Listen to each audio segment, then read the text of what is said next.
Since the dawn of your time, there were stories passed down from parent to child. Some were of action, of strength, and of love, whilst others were more gentle and mild. I travelled light years just to hear them, and capture them here in my book. And now that you found me up here on this rock, maybe you'll come take a look. For the sun is now setting to twilight, and soon it will be time to rest. But before then, let's hear this story. Sit and listen, my friend. Be my guest.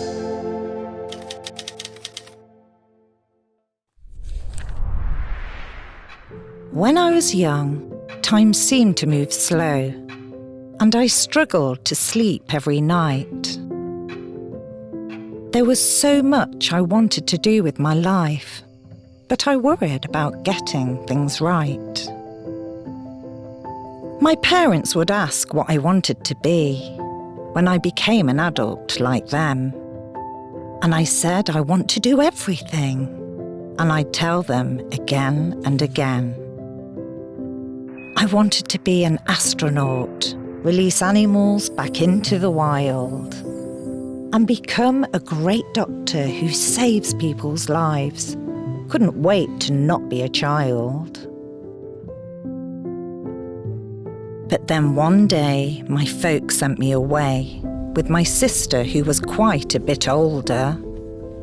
And we stayed with my gran in a small country town, and I hoped it would quickly be over.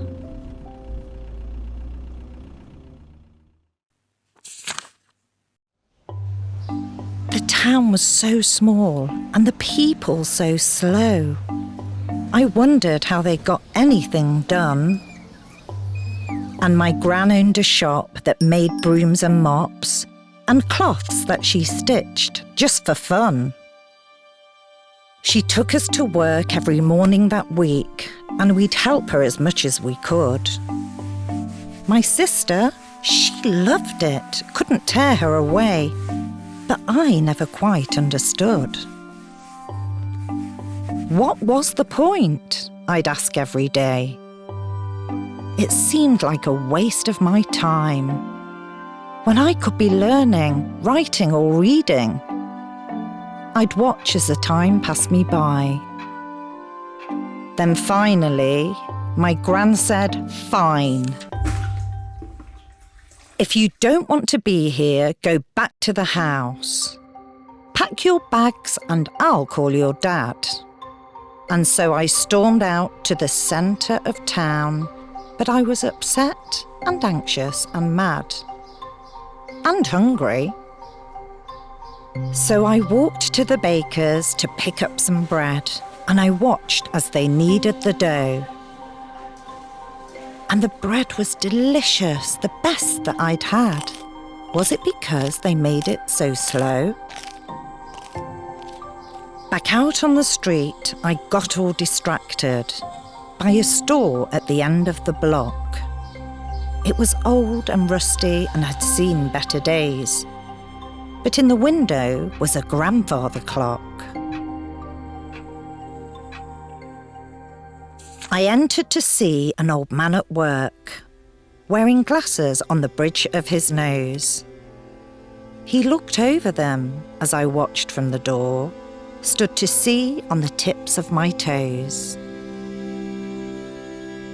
"Come in," he said.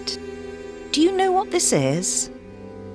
"It's a watch," I declared with delight. And I asked him how long it would take him to make. He said 3 weeks, 4 days, and a night. I asked, how on earth could it take that long? And he laughed as he closed up the dial.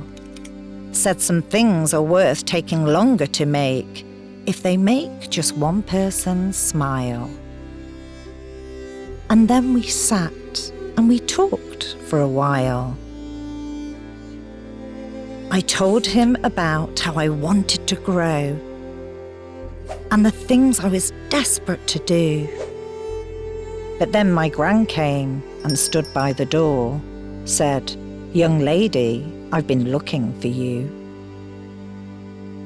But before I went away, the watchmaker stopped me to say, "You're obviously old, beyond your years, but you're still just a sweet little girl.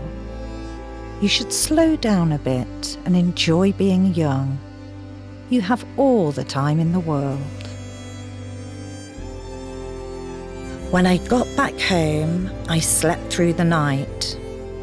Not something I often could do.